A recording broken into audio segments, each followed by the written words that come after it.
The following is a special presentation of Tony Kurre Radio.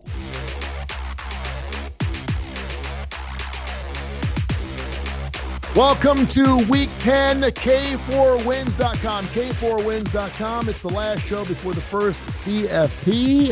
Is it a cocktail party this year, or is it just plain going home with a big, fat, ugly girl at 3 o'clock in the morning? I'm going to say it's the latter in that part.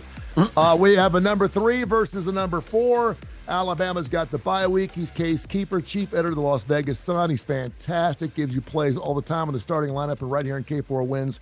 And then he's killing it. Kip Keeper, of course, is popping, proud at it.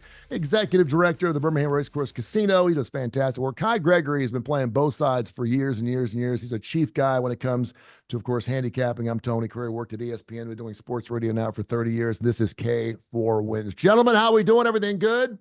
Yeah, let's tee it up. Let's make some money, baby. It's time to get into it. Let's get back to last week real quick and see how we're doing. I know we were going into about 62% clip. How did we finish up last week, Kai? We were a little bit under 62% going into last weekend, but we went 15 and 11 over the weekend, so not the greatest weekend ever, but still it actually got our percentage up right at 62% now. 169, 106, as of today, going into the weekend with, how many freaking games are there this weekend that we could talk about? Good grief. I mean, even starting tonight, it's crazy. I would take plus 69 units. That's pretty good. Anytime you're 69 games above 500, it's pretty good stuff. There are a lot of great games. Of course, Alabama has the bye week. We do like to keep a little local here because not only do we have the Las Vegas contingency, find out where the numbers are going there, but obviously the three of us are from the Birmingham area. But let's look at that Auburn-Vandy game. I think that's just really, really interesting. When was the last time Vanderbilt was just a single-digit dog? And it's a pretty amazing game. The Auburn Tigers, of course, playing for their playoff lives. Not the playoffs, but just plain bowls. I don't even know if it's a possibility anymore, but they're giving up 6 points. You guys got anything on this Auburn-Vanderbilt game? Case, let's go with you first. Smash spot for me, one of my biggest bets of the week. It unfortunately has moved now, but I still think there's value. I slammed Auburn -6. I thought that was a bad number. If you just caught any of the Vanderbilt game, you saw at the end, number one, the score is extremely misleading last week, 27-24. Never at any point did I feel like the Commodores had any chance to win. They gained barely 4 yards per play. Credit to them. That's the type of team they are, that they just keep coming, that they don't quit. So I love watching them. But then at the end of the game, Diego Pavia is limping. They say this week he's extremely banged up, and he's going to give it a go. If he's not 100%, I think Auburn's trending in the right direction. I think they finally kind of figure out who they were. I gave them out money line last week. I saw there's a ton of Auburn money this morning. It looks like up to 8 in some spots, 7.5. I wouldn't go much higher, but like I said, Auburn -6 was one of my biggest bets of the week, and I'd be pretty surprised if Vanderbilt gave them a scare here. We go. I'm loving Auburn too. It's one of my biggest plays of the week as well. Auburn 17-8 as a single-digit home favorite since 2005.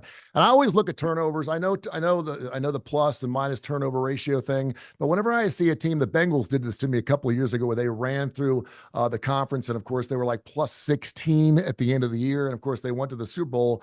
But again, it's a game-by-game process. But when some teams get the turnover battle won, it really kind of skews the numbers a little bit because it's giving you extra possessions. Right now, Vanderbilt's +5, Auburn's -7 on the year. They're turning the football over, period. And that's something you can teach. That's something you can get better at. If Auburn's just about 4 or 5 plays away from being 6-2. So, and I know Vanderbilt's have a fantastic season. They've got their bowl eligibility all wrapped up, but nothing. And I think the Auburn Tigers are going to get rich on this game, and I think they win by 14. Kai, what do you think? Somebody in Vegas knows something more than me when a 3-5 team is favored over a 5-3 team, and now, like I said, it's up to 8. I thought Auburn did look much better last weekend, without a shadow of a doubt. And if Jaquez Hunter touches the ball 35 times, I like that. I think they really need to pound it, just like they did last week. You got to remember, though, Pavia beat Hugh Freeze when Hugh Freeze was at Liberty. He beat Auburn last year when he was with New Mexico State. He's already beat Alabama this year. So he's had some success here in the state. And it'd be a really bad look, I think, for Auburn if they were to lose this game at home. But at the same time, you go, well, it's the Vandy team that beat Alabama. And I'm pretty sure they're going to hang the next 10 years on that win. I'm not as confident that in Auburn as that. I don't think I could lay 8. I can understand 6. I don't think I could lay 8. And if Pavia is 100%, I love Vandy at 8. But it's not a game that I'm going to play. I'm just saying I love it at that. It's not a game that I'm going to play at all. Kip, you wore damn Eagle? Well, no, but I can say that Auburn is really poised for a better trajectory here at the end of the year. But they do have some things going against them. The dynamic duo of Hugh Freeze and Peyton Thorne, they can find a way to screw up any game and snatch defeat from the jaws of victory. So I'm never going to be really confident, but I do think everything's trending in this direction that Auburn should win this game. If it's up to more than a touchdown, that's disturbing to me. Learning that this morning, I don't think that I would be feeling very good about giving 8 points. But we'll see what happens in the next 24 hours. I do think Diego Pavia, it's kind of like Crazy Horse coming back to Little Bighorn to get a little bit more because what that massacre last year there was legendary. It was a week before the Iron Bowl. They came in and just blew Auburn out at home. That still lingering image is pretty powerful as well. But if he's banged up, Vanderbilt has overachieved like crazy. They're due to have a crash landing somewhere. So I would certainly lean Auburn, and I expect Auburn to play pretty well down the stretch here as they've got a few things fixed. But boy, I wouldn't be confident giving 8 points. K4Wins.com, K4Wins.com. It's a free site. Check it out. Of course, all of our plays are up there. We'll have our best bets. Some dogs coming up at the end of the show. Kip, I want to keep it with you. We were doing the starting lineup, and both of us, as our dog of the week, had those South Carolina Gamecocks plus the 2.5 against A&M. Of course, they're coming off the bye. They lost by 3 to LSU. They lost by 2 to Alabama. And everyone thinks that South Carolina is in a really good spot here, but unfortunately, everybody's kind of feeling the same way. You still digging that plus 2.5? I mean, I have to. South Carolina is a team that in the last 2 games that we've seen them really outplayed Alabama, had every opportunity to win that game and let it slip away. I still am haunted by their 2-point call, which the receiver was open. That could have put them ahead, but Alabama did the right thing and got a lot of pressure right away, and the kid made a bad throw. Then they got the onside kick and can't move it for 1 first down to even have a shot at a field goal. They go backwards. I mean, that's the ultimate self-destruction. They had every chance to win that game and probably should have won it. And then when they went to Oklahoma, and albeit I'll concede Oklahoma is terrible. I have declared them the 2nd worst team in the SEC. When people try to tell me the Big Ten's comparable, I say Oklahoma is the 15th best team in the SEC. They would be probably in the 500 plus range in the Big Ten. So with that being said, what South Carolina did to go in and create a couple early turnovers and just blow them out in Norman their last game. They've had a bye week to get healthier. A&M's coming off an emotional win against LSU where they looked awful for 3.5 quarters until they put Marcel Reed in, and Brian Kelly and Blake Baker had no answer to the changeup, and the 4th quarter of that game just was ridiculous. LSU was like they suddenly were blindfolded. I still don't know how legitimate Texas A&M is offensively. I think their defense is really good, but I don't think if Marcel Reed is the quarterback with the guys on the front line at South Carolina, particularly the 2 defensive ends, I don't think Marcel Reed's going to terrorize them, and I'm sure they're going to be prepared. So I just think the Gamecocks at home at night, Texas A&M has got all the pressure on their shoulders now because now they're the standard bearer in the league, which nobody saw coming. This is just shapes up to me as a classic upset scenario. Jimbo Fisher's got to be scratching his head right now as he's doing network television going, why couldn't I have had that? A&M has not really played a good defense since week 1 when they took on Notre Dame earlier in the season. And here comes South Carolina, probably one of the better defenses they played. Kai, what do you think? Well, in the interest of time, I'll just say I disagree, and I like A&M. Okay. There you go. Case, another number, 12-5-1. 12-5-1 against the spread. The Gamecocks are at home versus top 10 teams since 2005. Man, when they play top 10 teams at home, they're really, really good. What do you think? A couple things. Well, yeah, you guys shouldn't be worried that everyone is on South Carolina anymore, as you heard Kai. And This morning, we've seen a lot of A&M money, actually. So don't bet 2.5. I'm going to get on my usually annoying pulpit because the margins are so slim. If you're taking bad numbers, you're going to lose. There's hardly any 2.5s left. It's threes, mostly some 3.5s. 3.5 is where I bet it. I'm actually with you guys. I really like South Carolina in this game. I think the spot sets up really well for them. Like you said, coming off a bye. I mean, this whole quarterback flipping act, catch the other team offside, unprepared, I guess I'm trying to say. Sorry, it's early here. I'm still waking up. I feel like that's not going to work against South Carolina. I mean, this defense has just been off the charts efficiency-wise, no matter what you look at. Their defensive line is just swallowing up everyone. Texas A&M has a few offensive line injuries. I like the spot. I like it numbers-wise. I'm always a little bit worried about these Friday moves because there's some really informed money shaping the market at this point. So someone is with Kai and like Texas A&M out there. It's certainly not me, though. I like South Carolina to win out right here. K4Wins.com, K4Wins.com, free site. Keep it right there, Case. It's hard to believe you got a 3 versus 4 matchup. This is the game of the week. And one team's 1-9, 2-8 against the spread the last times they played. Of course, Ohio State has owned Penn State, and they're only giving up 3.5, a very small number considering the history of this particular 2 plays. And I know you're really been high on Penn State. I know Kip not so much on Penn State. So can Penn State get the victory here as a small dog? You teed it up for me. How did we do on the games Kip and I disagreed on the last couple of weeks? I think I'm like 5-0 for the record. I wasn't going to mention it. I am almost homeless supporting going against Penn State all year. I will say I didn't bet anything on the side in this game. You'll be surprised because I've been Penn State's biggest defender on this show. I've really got to root for Ohio State here. Early in the year, I found some stale Ohio State to win the Big Ten prices. I thought it was a steal, so I bet it.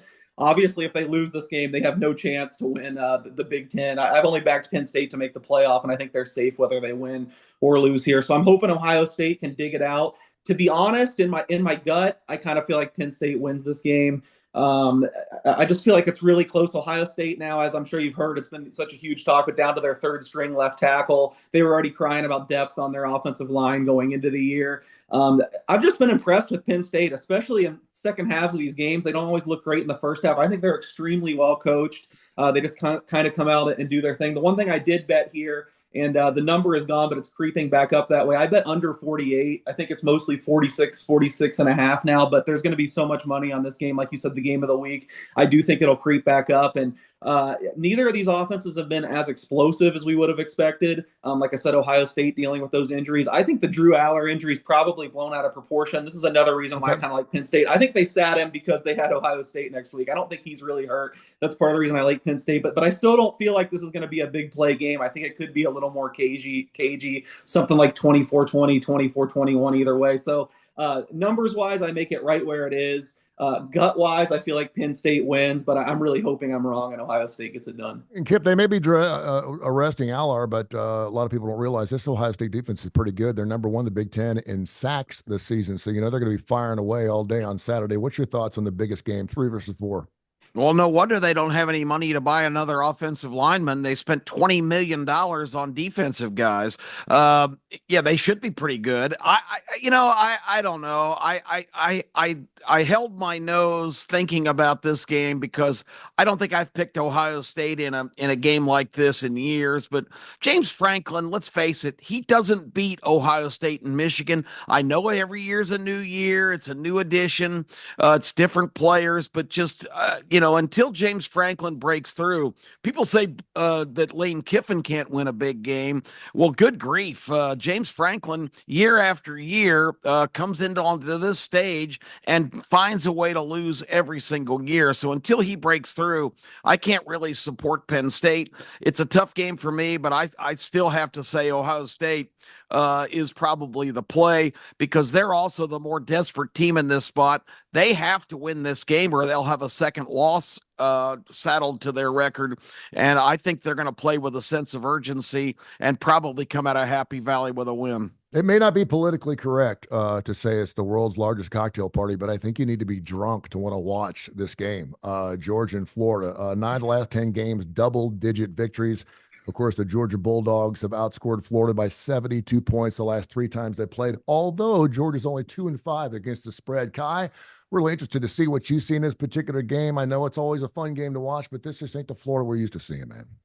No, and I think there's maybe a little bit of overreaction to Florida's win last week involved in this line. I think Georgia's much better than Kentucky, especially in the trenches. And I think that's where Georgia's going to control that. It's another game that I'm probably staying away from. I like a ton of games this week, but none of the ones we're talking about. We'll get to them, brother. We'll get to them. Oh, no. We talk about these games. I understand that. It's just not the games I like. I mean, James Franklin's 1-12 against the top 5 in his career. Why in the world would you bet on him? But at the same time, Penn State has 2 of the best running backs. That duo is very good. They do. Very good. And I think their backup quarterback may give Ohio State more trouble than Aller. And of course, I can't remember his name because we're talking Bo about Pribula. Yeah, but back to Florida and Georgia, I just think it's a trenches game. I think Georgia is better on the offensive and defensive line than Florida. I think Lagway can give Georgia some trouble, but they haven't had a ton of trouble except for one half with Milroe with a running quarterback all year. Kip, this game's going to be moving to Atlanta next season. What do you see in the Florida-Georgia game? Well, again, it's been played since 1936 at the neutral site, the stadium that until 10 years ago was called the Gator Bowl. Enough said. It's an hour from Gainesville. It's 4.5 hours from Athens. So it's about time that there's been some sensibility implied into this neutral field. Georgia has all the cards here. Georgia would have to beat themselves and make horrendous mistakes. And if you look at the Kirby Smart pattern in recent years, this is the time of year Georgia kicks it into another gear. It happened last year. Everybody was doubting Georgia. They went through that gauntlet of wins against Tennessee, Missouri, and Ole Miss 3 consecutive weeks in games that everybody speculated they might trip up. They did stumble against Alabama because that gauntlet ended up costing them a lot of critical injuries, and they weren't 100%, and Alabama played their best game of the year. We all know the history, but I just think this is the time of year that Georgia really gets in gear. Michael Williams being back on that defensive line is huge. This guy is a dominant force. He's in that same tradition of these Georgia defenses we've seen in recent years. Him and Brinson and all the gangs all here on defense for Georgia. Lagway is a tremendous freshman, but he's never seen anything like this. That's true. Case, big ball game, Florida, Georgia. What is Vegas looking at today? Well, I guess the betting market and I are a little bit different from everyone else here. I don't think they're going to win, but I like Florida plus the points a lot. Yeah, that's too many points. A pretty big bet on Florida plus 17 earlier in the week. It's down to 14.5 this morning. So wow. we're hitting a lot of games this morning where the money is flying. And surprisingly, I have a lot of opinions on these. Usually I'm the one that wants later. This week it's Kai has no opinion, and I feel like I have a side on all these. I've kind of had a soft spot for Florida for some reason all year, and I think I've picked them all except one game, and it's mostly worked out for me. I just think reputation-wise, and everyone's so down on Billy Napier that at least these opening numbers early in the week, I just think they're a little inflated. I mean, both teams coming off a bye, to me, is an advantage for Florida because I think every rep you can have with Lagway as the one is going to be good for him. I don't think he's a terrible matchup for Georgia's defense. I mean, yeah, how could you not be impressed with Georgia's defensive line against Texas? But we're talking about things that have only happened for a half. They've really only shown being at this level for a half. So I'd be pretty shocked if Georgia lost. But I'm kind of, I guess, reverse you when you were saying this game's going to be a snooze fest or whatever. I was talking to a Florida friend this week, and I said I had no concerns that Florida would give them a scare the last several years. And this is the first year I'm like, okay, if Georgia's overlooking them a little bit or not buttoned up, I could see Florida hanging around. I think it's probably a 10 or 14 point game, but I would bet Florida here. K4 wins. Quick. Yeah, go ahead. Real quick, Tony. I wish somebody would compute statistics in SEC league games of double-digit or in the teens or higher favorites, what the percentage is. I guarantee you it's got to be shocking. I don't think big favorites in the SEC league games have covered hardly ever this year. We can take a look at that and see if we can find that out. K4Wins.com, K4Wins.com. All right, Kai, you said you like a ton of games, just not the ones we were talking about. There were some of the big ones, but you don't have to bet on big ones to make big money. What do you like? Give me some games. Go. Well, I mean, and some of these are big games to other people. As a homer, I think Tennessee is in a get-right situation. I just don't know, just like we're talking about, if I could give up 17. But I think they'll probably get over 16.5 in the first half and over 31 for the game. I'd feel more comfortable about the game in the first half. but their last two games they've had great drives to start the game, and they've had a fumble, two straight fumbles when they're inside their opponent's 20 starting off. So I kind of like that. Gerald Mincey for Kentucky running his mouth, and then all of a sudden can't play. He's hurt, and I think Kentucky's beat up. And like we talked about earlier before we were online with Kip, I'm not sure Kentucky just hasn't quit on Stoops. Last week, one of the games I really loved Navy's team totals in the first half and for the game, and I lose it because of 6 turnovers and a missed field goal. Mm-hmm. Good grief. I like Navy to get back right this week. I think Rice does have a decent defense, but I think Navy and Horvath, I think he's going to take last week personally. I mean, no mention of him hurting that thumb on his throwing hand until right before game. They kept that secret. Clearly, they don't have the SEC rules. I don't think they have 6 turnovers and a missed field goal this week. I really like Navy at least to get over their team total and their first half team total, in that game, and probably handle the 10, 10.5, 11 against Rice.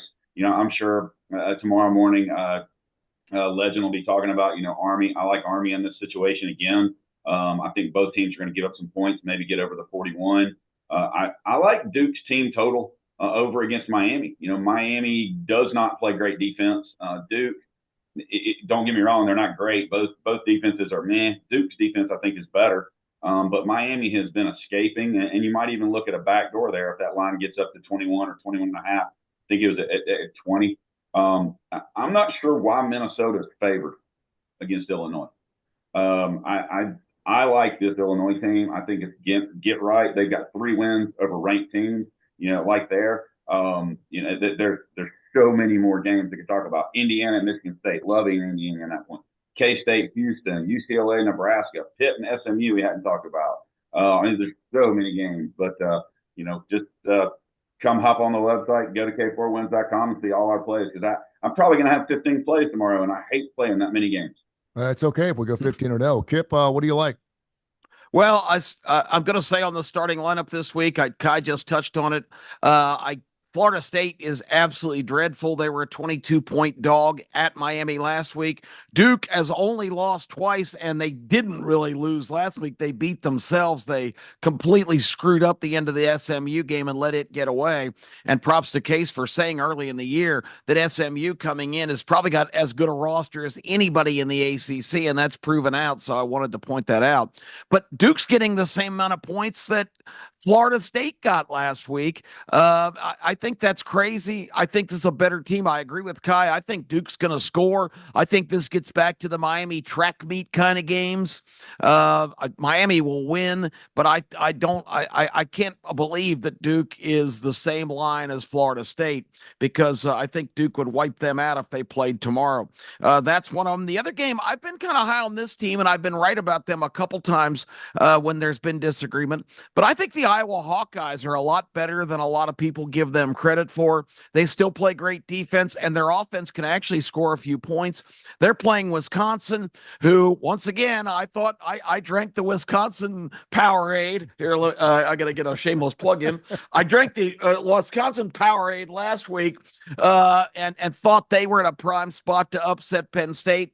Penn State looking ahead to the Ohio State game. At halftime, it looked good. Wisconsin was barely up. Penn State did what they always do and get their ship together. I did say ship together in the second half and came out and won. So I'm back to being down on Wisconsin. They're a phony. I really like Iowa, and they're only 3.5 or 4. So I'm going to give the points there and take the Hawkeyes. I've looked at a couple of SEC games. We mentioned South Carolina. I like South Carolina plus the 2.5, maybe the 3 is like Case said. Wait till it gets to 3. I do like the Auburn Tigers minus the 6, 6.5. You can get it under 7. I think it's going to be good. USC's got a very interesting game this weekend against Washington. No one's really talking about this game. Lincoln Riley 2-8 is a road favorite on these games. Not doing it good. And of course, Wash has been doing it with defense, but USC scored 33 points a ball game their last 3 games. Miller Moss, 16 touchdowns, 6 picks. And of course, Woody Marks, 8 touchdowns, and he's only played in 6 games. I'm liking USC in this game. I think they give up the 2 points. I think they're getting better and better. They've lost 4 total games this year by a total of 14 points. They're not losing by much. I'm going to take USC minus the 2. I do like Pitt. plus the 7 against SMU. I think it's just too much. I see that line more like 4.5. So I'm surprised. I'll take Pitt plus the 7. They are 6-1 Undefeated Pitt. Yeah, Unbelievable. And then they're nobody knows that. They're playing for their ACC lives. Of course, Clemson's sitting over there. They got one loss, and everyone's talking about who's Clemson going to play. Hold on a sec here. Pittsburgh's playing some pretty good ball as well. And then there's only one team in college football who has not covered a game all year long, and that is your Air Force. They are 0-7 against the spread. They're catching 23.5. It's the largest spread in the service academies in 21 years. They're coming off a bye week. They have played 37 different players this year. They don't have what they're doing. They're finally getting healthy. I think they can finally set the bye week and they can go ahead and reset their entire team. I think possessions are going to be incredibly limited because of the way they both run the football. And since 2005, academies that are dogs of 3 or more touchdowns are 19-5-1 against the spread. That's a good stat. I'm going to take Air Force plus the 20. If I get it 24 and a half, I'm going to take Air Force all day long on it. So I'm like a South Carolina, Pitt, USC, Auburn, and Air Force. Case, what do you like? What's going on? Hey, remember, Army and Indiana, the only 2 teams that have not trailed this year. That's right. That's amazing. Wow, what They both covered spreads every game. Yeah, well, I'm on the same sides as some of you guys said. I will say Wisconsin and Washington have both taken a little money this morning. However, I'm on the other side with you guys. I like USC and Iowa. I mean, Iowa, Cade McNamara is hurt now, and that's the best thing that could happen to them. I think Braden Sullivan, a new quarterback, is just a much better fit for this offense. So the Wisconsin money this morning kind of scares me, but I like Iowa. Usually it's Kip I have to pick on here and say, oh, I really disagree with you on this game. But I had one game called up to talk about, and it's actually opposite Tony this week. I really like SMU -7. It's kind of a theme of the show. We've been talking about turnover luck and how that's played in. I guess I saw the Duke SMU game a little differently than Kip too. I know Duke maybe had it on a tee at the end, but SMU -6 in turnovers and still wins. Yeah. I mean, that's insane. Just insane. And I think that kind of sloppy performance, if anything's gonna revert you back to the mean and not have you be giving the ball away as much. I think it'd be that. And Pittsburgh, on the other hand, has been the luckiest turnover team in the nation. I mean, it's just every single week they're spinning the slot machine and it comes up all 7s.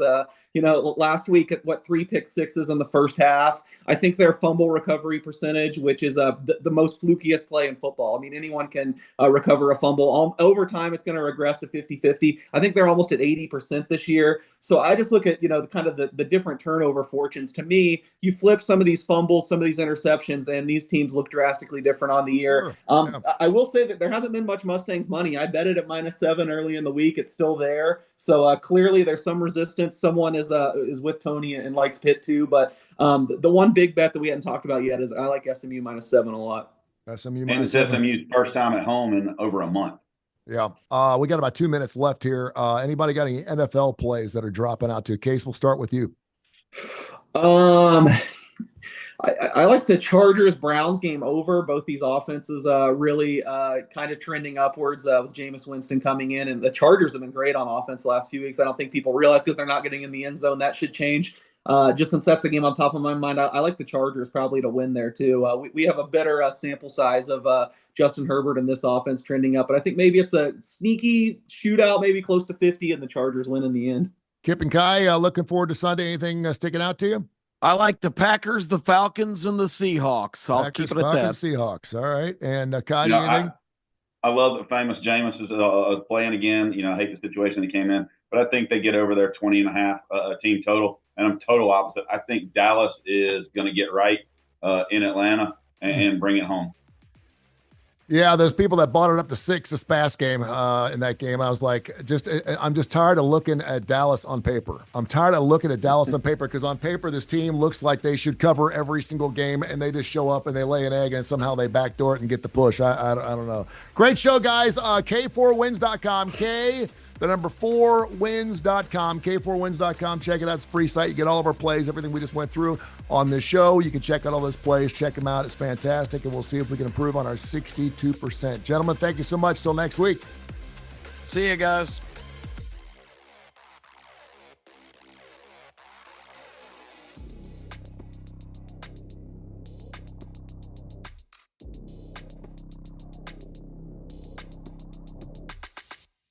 This has been a special presentation of Tony Kurre Radio.